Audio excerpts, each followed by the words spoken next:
하나님의 말씀은 에베소서 6장 1절입니다. 에베소서 6장 1절.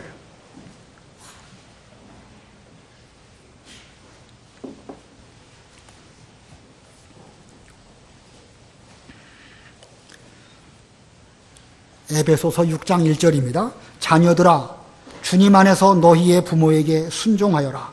이것이 옳은 일이다. 내 아버지와 어머니를 공경하여라. 이것은 약속이 있는 첫 계명이니 내가 잘되고 땅에서 장수하게 하려는 것이다. 또한 아비들아, 너희의 자녀들을 노엽게 하지 말고 주님의 훈계와 교육으로 양육하여라. 종들아, 두려움과 떨림으로 육신의 주인들에게 성실한 마음으로 순종하기를 죽게 하듯 하여라. 사람을 기쁘게 하는 자들처럼 눈가림으로 하지 말고 그리스도의 종들처럼 마음으로 하나님의 뜻을 행하고 성실히 섬기기를 죽게 하듯 하고 사람에게 하듯 하지 마라.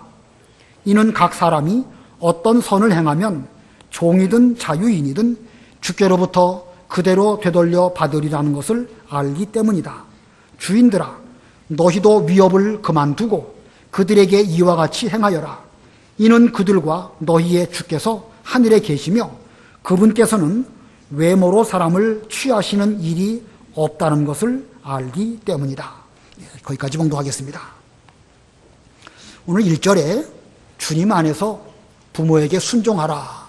주님 안에라는 표현이 나오고 4절과 7절과 9절에도 자녀들을 가르칠 때든지 주인이 종들에게 대해서나 종이 주인에게 대해서 여러 가지 일들을 할 때에도 주 안에서 이 모든 일들을 하라고 말씀하고 있습니다.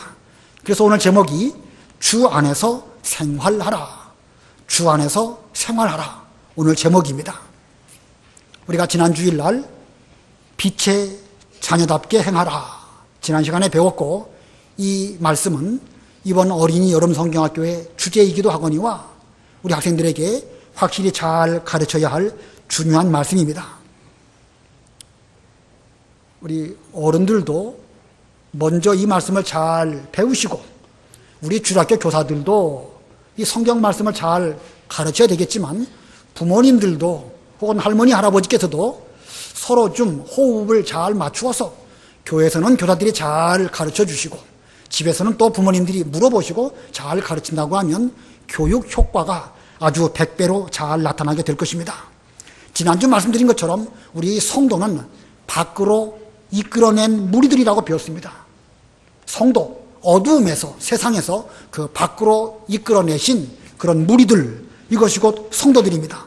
그러므로 이제는 어두움에 머물지 말고 더 이상 세상에 머물지 말고 빛의 자녀로 생활을 해야 됩니다. 빛의 자녀다운 모습이 우리들의 생활 가운데서 나타나야 됩니다.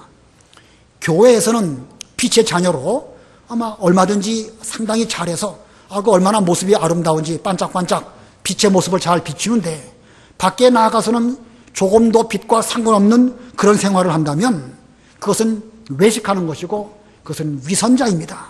참 성도라고 할 수가 없습니다.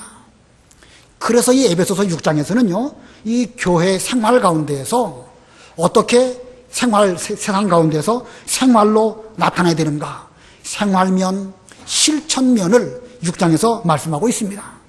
그 가운데에서 1절로 4절까지는 가정생활에서 이 부모에게 대해서는 어떻게 해야 되는 것인가, 자녀에게 대해서는 또 어떻게 생활해야 될 것인가 라는 말씀을 교훈하셨고 5절로 9절까지는 이 사회생활 가운데에서 종으로서 주인에게 어떻게 섬기고 또 주인은 종에게 대해서 어떤 마음가짐으로 대하여야 할 것인가 라는 것을 교육하고 있습니다. 물론 에베소 그 사도 바울 시대에는 주인과 종, 주인과 노예 이런 관계로 이 말씀을 주셨지만 오늘날은 윗사람과 아랫사람으로 사회생활에 관한 교훈의 말씀으로 이 말씀을 잘 받아야 할 것입니다.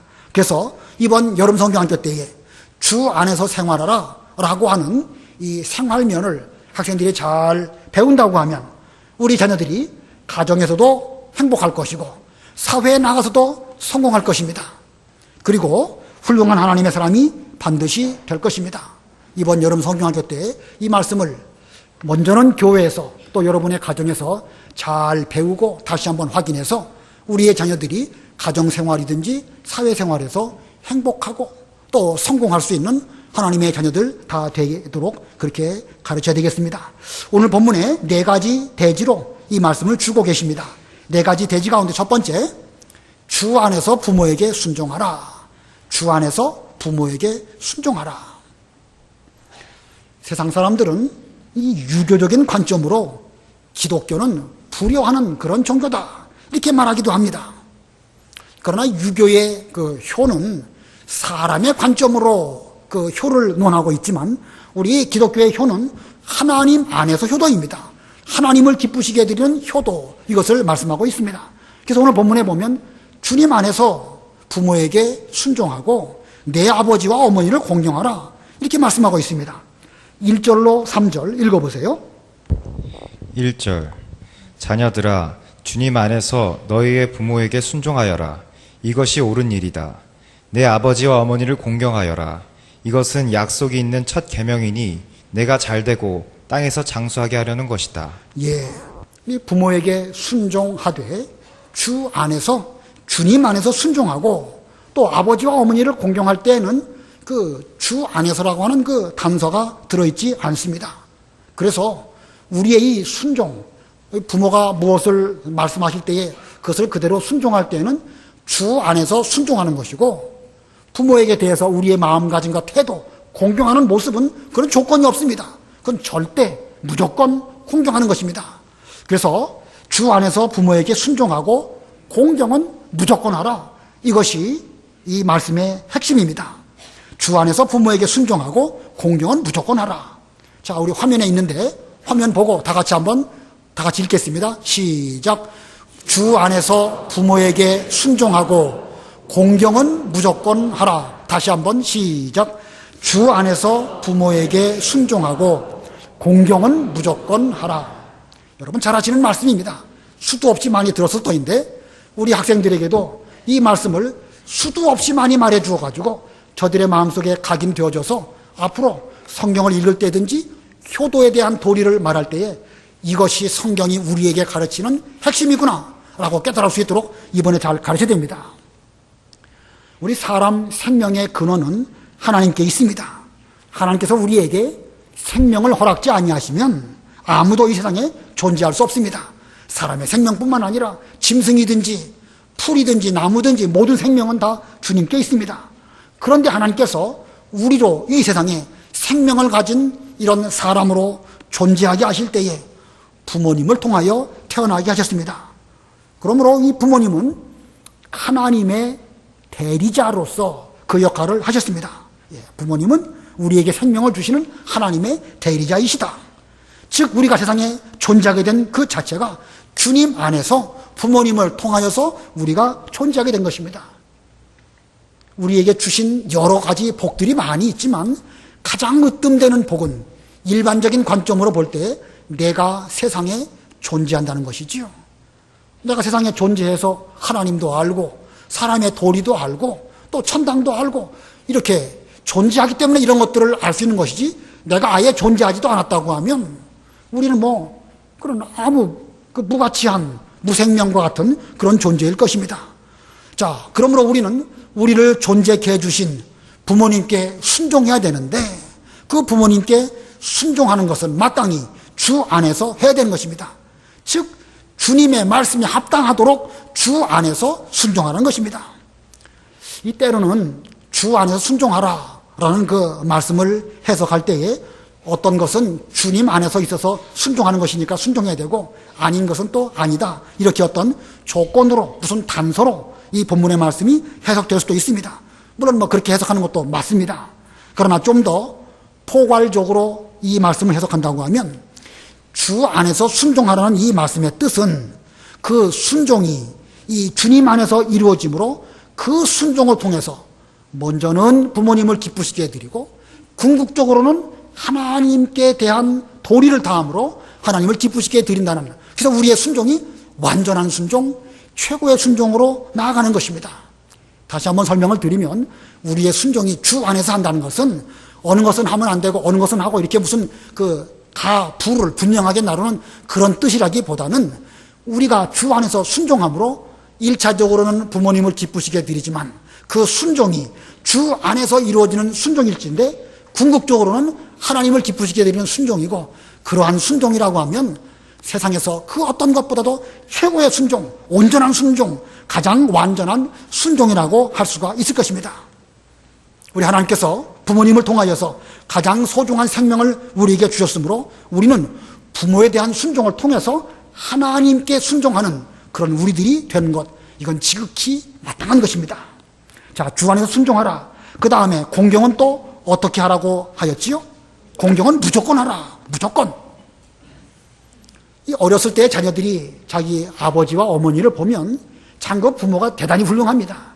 자기들은 전혀 할 수 없는 것들을 부모들은 척척 잘해주고, 자기들이 원하는 것들이라고 하면 얼마든지 부모가 다 잘해주는 걸 볼 때에 아, 우리 부모님은 슈퍼맨이다, 이렇게 생각을 합니다. 그러다가 이제 점점 커가면서 아이들은 학교에서 공부를 많이 하게 되고, 또 그런 가운데 자녀들 성장 속에서 부모들은 점점 연세가 들어갑니다. 가장 위대하게 보였던 부모가 나중에 보면 점점 연세에서 초라하게 보여지게 되는 것이 인간의 어떤 그 세월 속에서 되어져 가는 것은 아닐까 생각이 듭니다. 나이 들면은요, 핸드폰 하나도 끄고 켤 줄도 모릅니다. TV도 리모컨을 어떻게 할 줄은 몰라가지고, 이거 뭐 가다가 무슨 조절을 잘못해가지고 다른 데로 가면 어떻게 할 줄을 모르는 것이 부모들의 모습입니다. 자녀들이 여러 번 그 말씀을 드렸어도 또 못합니다. 그래도 공경해야 됩니다. 그래도 부모님에 대해서 공경하는 것입니다.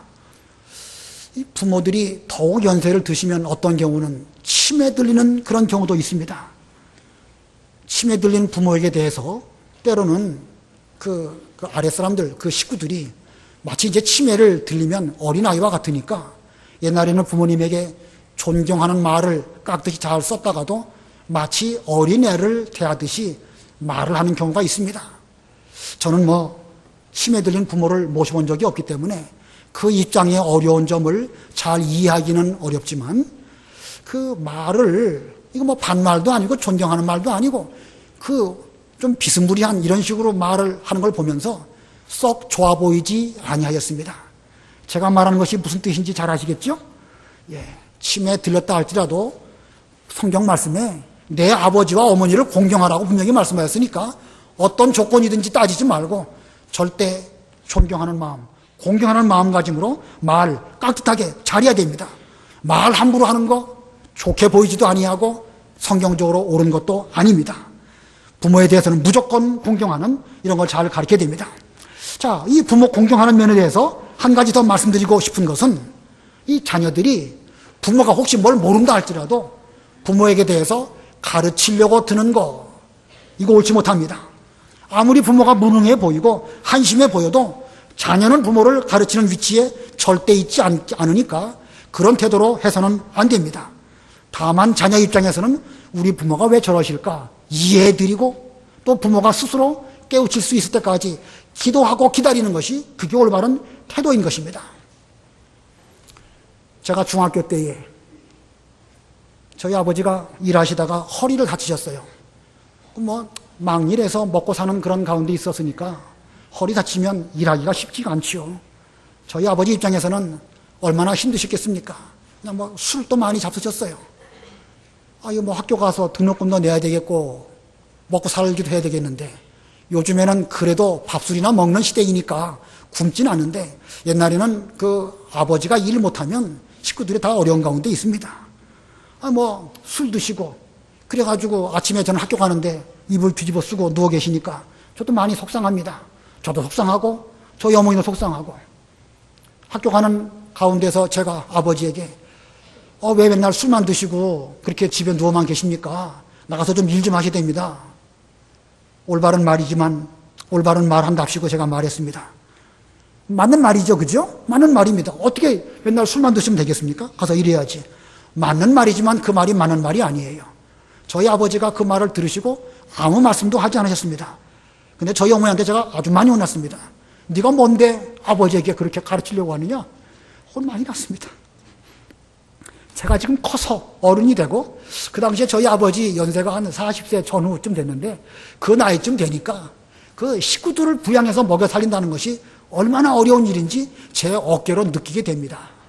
몸 병들고 나가서 일한다고 해서 뭐 일거리가 있기는 하나요. 자, 그러니 술밖에는 달랠 길이 없어서 그렇게 했는데 그건 이해하지 못하면서 왜 일하지 않습니까? 왜 술만 드십니까? 말하는 거. 그게 옳은 말일지라도 그게 부모를 가르치려고 들었기 때문에 그건 결과적으로 올바른 접근이 안 되는 것입니다. 나무가 오랜 세월이 자라나게 되면 구부러지기도 하고 휘기도 하고 여러 가지 모습으로 이렇게 있습니다.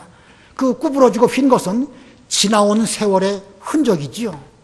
그 구부러지고 휘었다고 해서 그걸 똑바로 인위적으로 세우려고 하면 그 나무가 부러질 수밖에 없습니다. 사실 지나온 세월 동안 우리나라가 얼마나 어려운 과정을 겪어서 여기까지 왔는가 겪어본 여러분들은 잘 아실 것입니다. 그 시대에 그럴 수밖에 없고 그 어려운 가운데에서 술 외에는 달랠 길이 없을 때에 그 길 외에 믿음이 없으니까 구원받지 못한 상태에서 어떻게 하겠습니까? 그런 면으로 보면 이해는 되기는 되는 것입니다. 그 휜 것을 이해하지 못하고 그걸 자기가 고쳐보겠다고 하는 것은 주제 넘은 것입니다. 우리 부모에게 대해서 절대 공경하라는 것은 그런 인간적인 허물 부족한 면 있다 할지라도 공경은 절대적인 것입니다.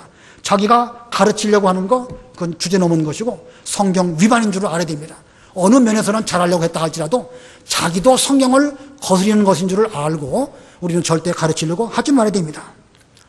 술 드시는 그런 면 그렇다고 해서 우리가 술 먹으라는 거 아닙니다. 절대 술 먹어서는 안 됩니다. 그러나 술 드시는 그 면에 대해서 가르치려고 들려고 한다고 하면 그건 올바른 태도가 아니라는 것입니다. 아무쪼록 우리는 믿음 안에서 주 안에서 순종하고 또 무조건 공경해 드리면서 내가 할 수 없는 것은 하나님의 은혜에 맡기고 기다리면서 기도하면서 그것이 올바른 태도입니다. 이와 같은 태도로 주 안에서 부모에게 순종하는 이런 우리가 되어야 되겠습니다. 그다음에 두 번째 대지는 주 안에서 자녀들을 양육하라. 주 안에서 자녀들을 양육하라. 본문 4절 읽어보세요. 4절 또한 아비들아 너희의 자녀들을 노엽게 하지 말고 주님의 교양과 훈계로 양육하여라. 이거 부모들에게 주신 말씀이죠. 아비들아 너희의 자녀들을 노엽게 하지 말고 주님의 훈계와 교육으로 양육하여라. 부모에게 주신 말씀입니다. 근데 이 말씀을 이번에 어린 여름 성경학교 때 어린 아이들에게 가르쳐야 됩니다. 왜 가르쳐야 되겠죠? 어린 아이들에게 부모들에게나 가르치면 될 것이지 어린 아이들에게 왜 이 말씀을 가르쳐야 되겠습니까? 우리 자녀들도 앞으로 커서 부모가 될 것이고 부모가 되면 그들도 자녀를 낳고 양육을 해야 되겠는데 그것을 일찍부터 가르치는 것이 아주 중요하고 의미가 있습니다. 지금까지 우리들이 성장해오고 여기까지 온 것을 보면 우리들은 자녀들을 어떻게 양육해야 될지 미처 배우기도 전에 엉겁결에 결혼하고 엉겁결에 자녀를 낳고 그래서 여기까지 왔습니다. 그래서 자녀 교육하는 데 있어서 우리 모두는 피차 어려움을 겪었습니다. 또 이런 상황이 계속 우리 자녀들에게 어떻게 자녀를 가르칠지를 가르치지 않는다고 하면 반복적으로 그 일들이 나타나게 될 것입니다. 그러므로 주님 안에서 자녀들을 양육하는 이 원리를 어린 학생들 때부터 잘 가르쳐야 됩니다. 초등학교 2학년, 3학년 혹은 4학년, 5학년 이거 가르친들 그들이 제대로 알기는 할까? 그래도 하나님께 맡기고 잘 가르치면은요 그 아이들도요 깨닫게 될 것입니다. 세상에서 사람을 가르치는 것만큼 중요한 것이 없는데 어떻게 가르쳐야 잘 가르칠 수 있을까? 그 아이들의 마음속에 자그마한 어떤 이 마음가짐이라도 그것이 이제 마음에 들어가면 중학생이 되고 고등학생이 되면서 여러 가지를 보면서 자기 주변의 불량한 아이들 혹은 자기의 행위 이런 걸 돌아보면서 이 자녀 교육에 있어서 주님 안에서 양육하는 것이 이만큼 중요하구나 느껴지게 된다고 하면 초등학교 때 배운 이것이 아주 중요하게 역할을 하게 될 것입니다. 그러니까 가르쳐야 되는 것입니다. 이 사회에서도요 무슨 인성교육, 자녀교육 여러 가지 원리를 배우기는 배우지만 일반적으로 배워지지 않지요. 사실은 거의 모든 남녀들이 다 커서 결혼하면 부모는 되는데 어떻게 부모가 되어야 될 것인가 하는 면에 대해서는 의무 교육 가운데서 배워지지 않고 있습니다. 대학을 가든지 그래가지고 무슨 선생님이 되시는 분들 교육 원리 이런 것들을 배우기는 배우지만 사실은 그 모든 부모가 다 이 면을 배워야 됩니다. 모든 부모는 자녀를 교육하는 그 면에 있어서는 반드시 전문가가 돼야 되는데 이 사회적으로 볼 때에 그런 교육 거의 전무한 상태에 있고 또 교회에서도 역시 마찬가지입니다. 우리 교회에서 여러 가지 말씀들을 많이 가르치는데 부모에게 효도하는 면은 10번 가르친다고 하면 자녀를 어떻게 가르칠 것에 대해서는 우리가 좀 그거보다는 많이 부족하게 두세 번 가르친다든지 이러지는 아니하는가 좀 생각이 듭니다. 자, 그런 그 자녀 교육에 대해서 잘 가르치지 아니한 것이 오늘날 우리 교회에 연세 많으신 분들은 많이 계시지만 어린 혹은 젊은 사람들은 부족한 이런 면으로 나타나는 것은 아닐까 생각이 듭니다. 아무쪼록 그러므로 우리 자녀들에게 자녀 교육에 대해서 반드시 잘 가르쳐야 됩니다. 세상에서 자녀를 낳고 가르치는 것만큼 행복한 것이 없을 것입니다. 애완견 기르는 것도 행복하지요. 그러나 개 키우는 것에 비할 바가 못 되죠. 근데 이 강아지는 먹을 거 잘 주고 잘 쓰다듬어 준다고 하면 그것으로 충분합니다. 그러나 사람은 먹을 거 주는 것만으로 안 되고 학교 교육만으로 절대 안 됩니다. 우리 자녀들을 사람답게 하기 위해서 평생 행복하게 살도록 하기 위해서는 주님 안에서 양육하는 이면이 있어야 되는 것입니다. 이번에 우리 여름 성경학교 때에 우리 학생들에게 자녀들에게 자녀 교육에 관한 교육을 잘하는 것은 이 자녀들이 앞으로 부모가 되었을 때의 열매로 나타나게 될 것입니다. 그럼 앞으로 몇 년쯤 뒤에 나타나겠죠? 한 20년이나 혹은 길게 보면 30년 뒤에 나타날 것입니다. 그때를 우리는 바라보면서 지금부터 자녀 교육에 관한 이 교육을 잘 가르쳐서 먼 장래에 저들이 또한 믿음의 계대를 잘 이어갈 수 있는 자녀를 가르치고 또 그 자녀를 가르쳐서 하나님의 교회가 신앙의 계대가 잘 이어질 수 있는 이런 교육이 되어야 됩니다. 자, 오늘 본문에서 핵심적으로 자녀 교육에 대해서 두 가지를 말씀하고 있습니다. 그 중에 첫 번째는요, 노엽게 하지 말라는 것입니다. 또한 아비들아 너희의 자녀들을 노엽게 하지 말고. 노엽다는 게 뭐죠? 화가 나거나 감정적으로 뭔가 불안정한 상태, 그게 노여운 것입니다. 자녀들이 부모에게 대해서 언제 노엽게 되겠지요? 이 부모가 자녀의 마음을 정확하게 읽지 못하고 단지 부모라고 하는 권위로 책망하거나 혹은 초달을 할 때에 막무가내로 밀어붙일 때에 자녀들은 속상합니다. 근데 이 부모가 지나친 권위를 가지고 힘으로 밀어제낀다고 하면 이거 자녀들은 그 앞에서 꼼짝을 못합니다. 부모 앞에서는 한마디 대꾸도 하지 못하다가 다른 곳에 가서는 화풀이를 하고 때에 따라서는 극단적인 행동을 할 수도 있는 것입니다. 그러므로 자녀를 노엽게 한다든지 무서워하게 만드는 것은 자녀 교육에 있어서 독약과 같습니다. 감정적으로 자녀들의 마음이 평안하고 안정되게 만드는 것은 아주 중요한 일인데 그렇지 못하고 무섭게 만든다든지 또는 격동받게 만든다든지 부모로 말미암아 그것은 오히려 학교에서 친구 때문에 그렇게 노엽게 되는 것보다 훨씬 위험합니다. 자, 그런데 우리들은요, 이 성경에 노엽게 하지 말라라고 하는 말씀과 자녀에게 초달을 하라 하는 말씀 가운데서 우리 부모들은 일반적으로 무엇을 먼저 생각하시죠? 초달을 먼저 생각하는 거예요. 저도 그렇습니다. 성경에 분명히 초달하라는 말씀이 있지 않느냐? 잘못하면 때리라고 했으니까 성경 말씀에 근거해서 내가 초달한다. 그건 자기 행위를 정당화하는 용도로 그 말씀을 쓴 것입니다. 초달을 하라는 말씀도 있지만 노엽게 하지 하라는 말씀도 있습니다.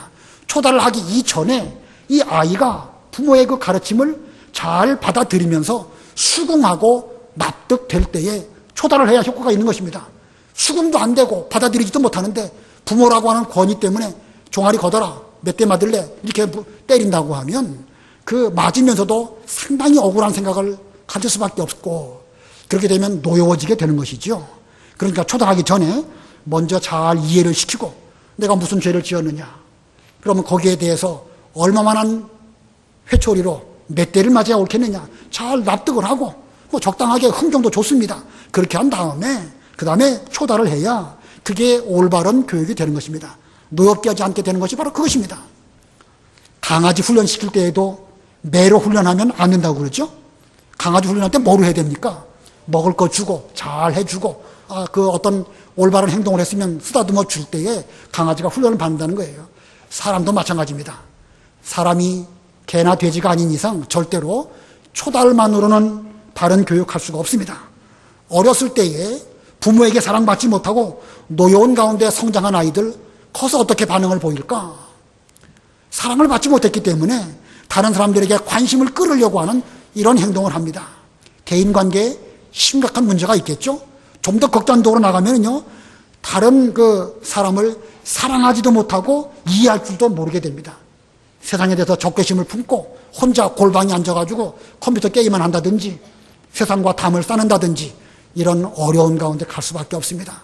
노엽게 하는 것이 그만큼 무서운 결과를 가져온다는 것을 잘 기억하면서 자녀를 노엽게 하지 않는 그런 우리가 되어야 되겠습니다. 자, 또 이와 같은 원리를 우리 어린 학생들에게 잘 가르친다고 하면요, 그들은 이 말씀 앞에서 스스로 자기의 처지를 한 번쯤 생각해 볼 것입니다. 부모가 자기를 노엽게 한 경우가 있었는가? 가만히 생각해 보면 그런 경우가 없진 않겠죠, 그죠? 부모가 언제 나는 그 이해도 안 되는데 막 무조건 혼내셨는데 나는 억울하다, 그런 생각을 할 때가 있습니다. 그런데 이 말씀을 딱 보면서 부모님도 때에 따라서는 이럴 수밖에 없구나. 내가 그때 노여하긴 했지만 내가 노여한 것은 그게 바람직한 것이 아니다. 이 말씀에 의해서 그들은 자기를 돌아보면서 객관적으로 그 상황을 분석한다고 하면 부모도 한 사람으로서 완전할 수는 없는 것이고 나의 마음을 다 이해할 수는 없겠구나 라고 생각한다고 하면 이 말씀을 가르친 효과가 100배 나타나게 될 것입니다. 자, 아무튼 잘 가르치는 것이 중요합니다. 잘 가르치면 하나님께서 성령의 감동으로 우리 자녀들의 마음을 붙들어 주실 것입니다. 그 다음에 이 주님 안에서 자녀들을 가르칠 때 두 번째는요, 주님의 훈계와 교육으로 양육할 것. 4절 하반절에 그랬죠? 주님의 훈계와 교육으로 양육하여라. 노엽게 하지 않은 가운데서 주님의 훈계와 교육으로 잘 양육해야 됩니다. 그런데 이 주님의 훈계와 교육, 여기에 반하는 말은 부모의 훈계와 교육입니다. 주님의 훈계와 교육에 반하는 말, 부모의 훈계와 교육. 물론 부모의 훈계와 교육도 주님 안에서 이루어진다고 하면 그건 바람직합니다. 근데 거기에 부모의 욕심이 들어가 있다고 하면 그건 좋지 못합니다.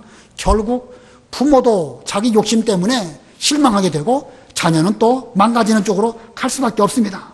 그래서 이 부모의 역할은 어디까지나 주님에게로 인도하는 거. 우리 부모의 역할은 우리 자녀들 예수님에게로 인도하는 것이고 주님의 훈계와 교육으로 잘 양육하는 것이 그게 평생 우리 자녀들의 그 마음속에 주님의 말씀을 잘 남기는 것입니다. 제가 아는 어떤 청년이 있는데 그 청년은 지금은 30대 중반이 되어서 자녀를 낳고 신앙생활 잘하고 있는 그런 청년입니다. 근데 그가 하는 말이 자기가 어렸을 때에 자기 부모님이 교회 일에 아주 바빴답니다. 그래서 자기와 자기의 동생을 교회 생활에 아예 맡겨놓다시피 하고서 이렇게 교회 일했기 때문에 그나마 자기들이 이 부모의 어떤 돌보심이 좀 부족한 가운데서도 곁길로 가지 아니하고 바른 길로 잘 컸다, 이렇게 고백을 하였습니다. 그러면서도 하는 말이 자기도 빨리 커서 자녀들을 많이 낳고 젖되기 전까지는 그 자기 품에서 잘 기려야 되겠지만 어느 정도 성장하면 교회 생활을 통해 가지고 성장하도록 맡겨놓고 자기는 인간적으로 하고 싶은 것들이 많거든요. 그래서 사회적으로 이것도 해보고 싶고 저것도 해보고 싶다, 이렇게 말을 하는 것을 제가 기억을 합니다. 그가 자녀를 교회에 맡겨놓고 마음껏 하고 싶은 것을 한다고 하지만 그 현실적으로는 쉬운 건 아니겠지요. 그러나 그 정신, 그건 참 좋은 것입니다. 자기의 과거를 돌아보니까 이 교회 생활을 통해서 주님의 교육과 그 교양으로 잘 가르침 받았기 때문에 곁길로 갈 만한 어려운 환경들이 많이 있어서도 자기가 그만큼 깨끗하게 큰 것을 생각해 볼 때에 자기도 그렇게 가르쳐야 되겠다, 이것을 깨닫고 저한테 그렇게 말하는 것을 제가 기억을 합니다. 우리도 우리 자녀들에게 그렇게 느껴지도록 잘 가르쳐서 우리 자녀들도 교회 생활 가운데서 깨끗하게 자라나고 저들이 나중에 부모가 되었을 때에도 그 자녀들을 기를 때에 또한 역시 같은 방법으로 주님의 교양과 훈계로 잘 가르치는 이런 자녀들로 잘 가르쳐야 되겠습니다. 그 다음에 세 번째 대지, 자, 세 번째 대지, 네 번째 대지는요, 이 사회생활에 관한 말씀입니다. 세 번째 대지는 주 안에서 주인에게 성실하라. 주 안에서 주인에게 성실하라. 여기서 말하는 주인, 옛날로 말하면 그 종의 주인을 가리키는 것이지만 오늘날로 말하면 윗사람, 직장의 상사, 이런 사람들입니다. 자, 5절로 8절 읽어보세요.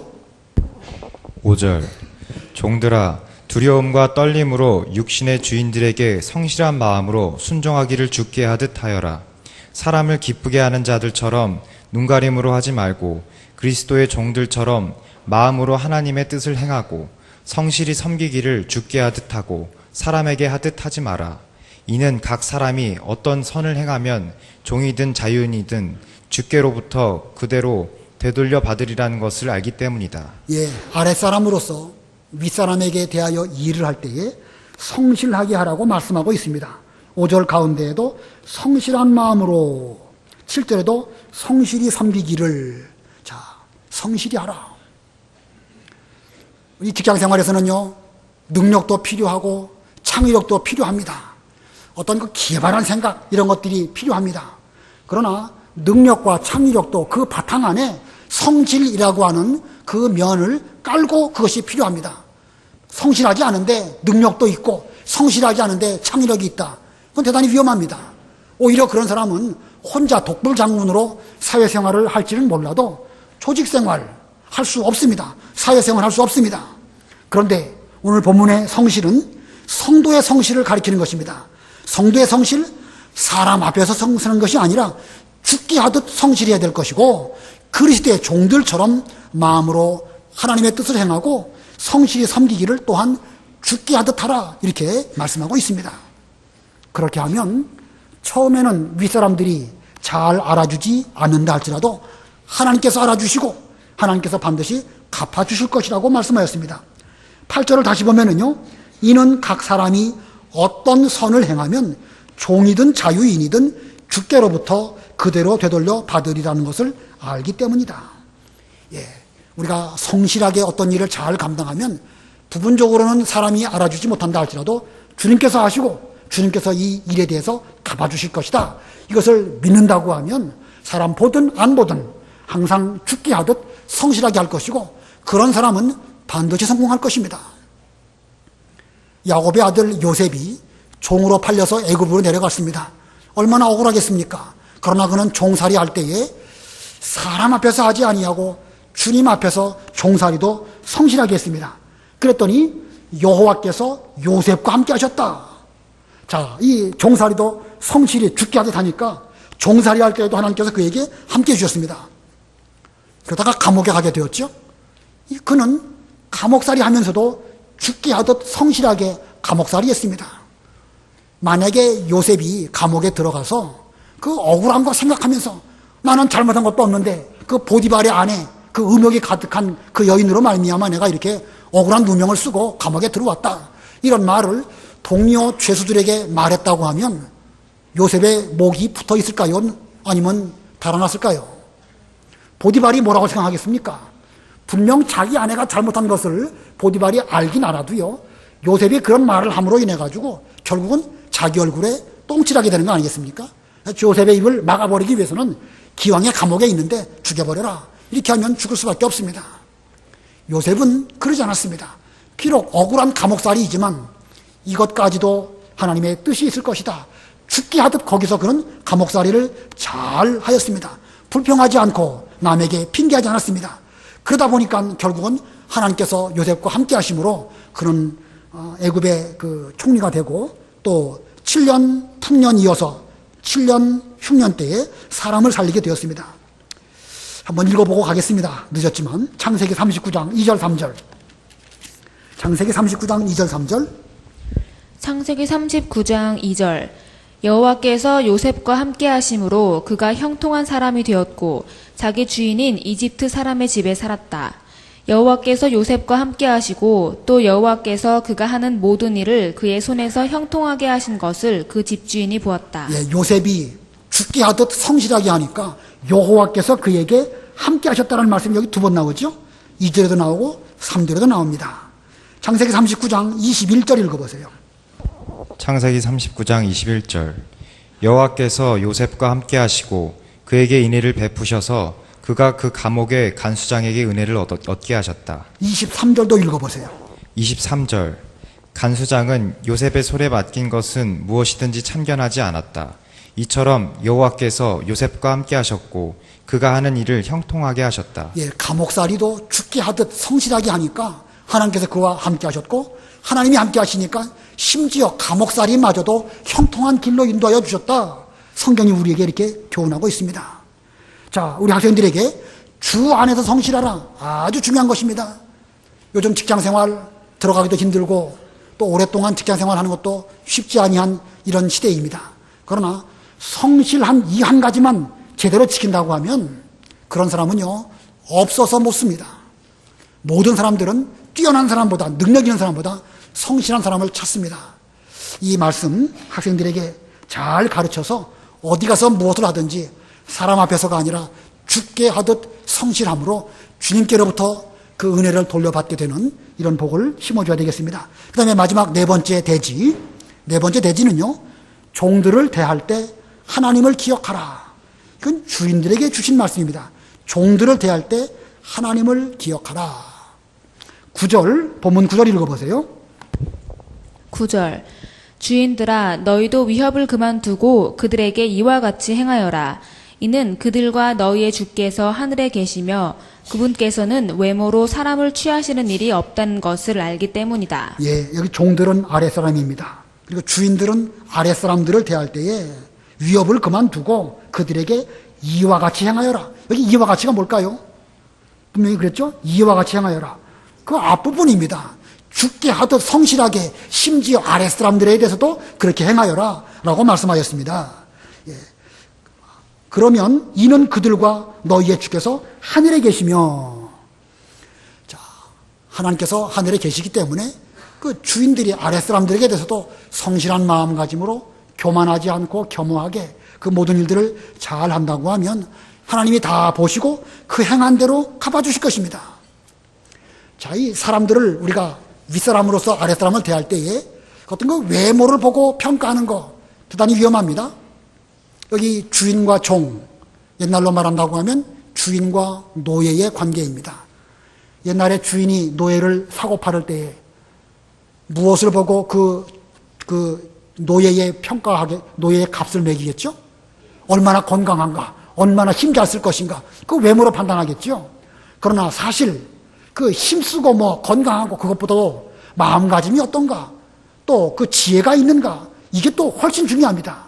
근데 이 주인들은 껍데기만 보면 그 외모만 보고서 종들을 품평해가지고 이건 얼마짜리다, 저건 얼마짜리다 이렇게 말할 것입니다. 그러나 사람의 가치는 외모에 있는 것이 아니고 그의 마음가짐 또 지혜에 있습니다. 윗사람으로서 아랫사람을 평가할 때에 그 일 잘하는 어떤 외부적인 것이라든지 이런 것만으로 보지 않고 얼마나 성실한가, 또 얼마나 그가 지혜가 있는가, 이런 것을 볼 수 있어야 되는데 이게 쉽지가 않습니다. 어떻게 해야 그 아랫사람을 똑바로 판단할 수 있을까? 자기 자신이 먼저 위에 계신 하나님을 생각하면서 하나님을 대하듯이 아랫사람에게도 겸손하게 잘 대한다고 하면 그 아랫사람의 마음가짐, 지혜, 능력 모든 것들을 잘 보고 적재적소에 그 사람들을 쓰므로 하는 모든 일들이 잘 되지 않겠습니까? 그러므로 주인이라고 해서 무슨 자기 그 권한 가운데에서 인사고과 마음대로 매기고 그러지 않고 이 하나님 앞에서 이 모든 일들을 잘한다고 하면 하나님께서 그에게 지혜를 주시고 그 아랫사람은 위에사람에게 대해서 죽게 하듯 위에사람은 아랫사람에게 대해서 또 죽게 하듯 이렇게 한다고 하면 그 직장생활은 참 그 인화단결이 잘 된 좋은 직장이 될 것입니다. 그리고 그런 윗사람은 단순히 사장으로서만 존경받는 것이 아니라 인격적으로 존경을 받을 것이고 그런 이 기업의 사장이나 회장은 사회적으로도 훌륭한 그런 기업이 되지 않겠는가 생각됩니다. 아무쪼록 우리는 성경 원리대로 가정생활 잘하고 성경 원리대로 직장생활 잘한다고 하면 반드시 그것은 복받는 길이고 반드시 그 길 속에는 하나님의 은혜가 함께 하실 것입니다. 우리 모두가 먼저 그 은혜와 복을 받기를 바라고 우리 자녀들에게도 이걸 잘 가르쳐서 저들이 앞으로 20년, 30년 지났을 때에 이와 같은 복을 풍성하게 받음으로 여러분 가정은 가정대로 또 또 우리 교회는 교회대로 하나님의 영광을 잘 드러내고 복받는 이런 교회와 가정이 되기를 바랍니다. 기도하겠습니다.